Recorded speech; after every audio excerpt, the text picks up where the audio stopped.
Inilah Buletin Dakwah Kafah edisi 393, 18 Zulqa'dah 1446 Hijriah atau 16 Mei 2025 Masehi, dengan judul Cara Islam Mengentaskan Kemiskinan.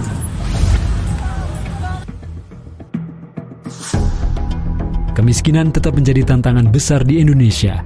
Menurut Bank Dunia, lebih dari 60,3% penduduk Indonesia atau sekitar 171,8 juta jiwa hidup di bawah garis kemiskinan internasional dengan standar $6,85 per kapita per hari berdasarkan Purchasing Power Parity atau PPP 2017.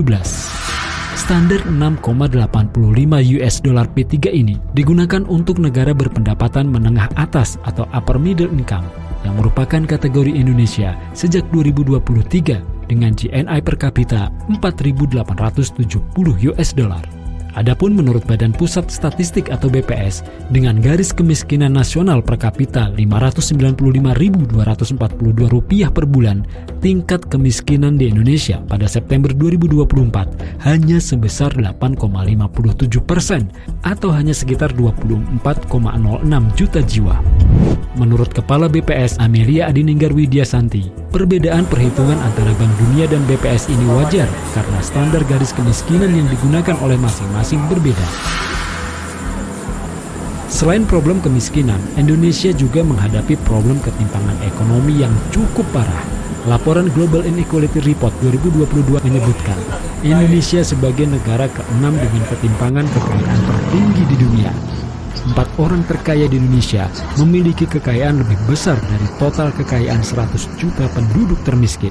Data Oxfam pada 2023 menyebutkan dalam 20 tahun terakhir, kesenjangan antara yang terkaya dan termiskin di Indonesia tumbuh lebih cepat dibandingkan negara lain di Asia Tenggara.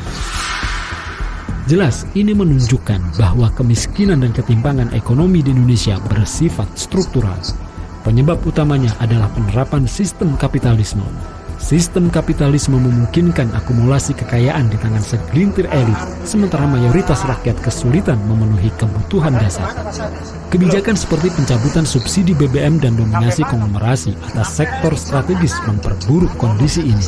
Di sisi lain, negara yang seharusnya melayani rakyat sering abai dalam menyediakan pendidikan, kesehatan, dan infrastruktur.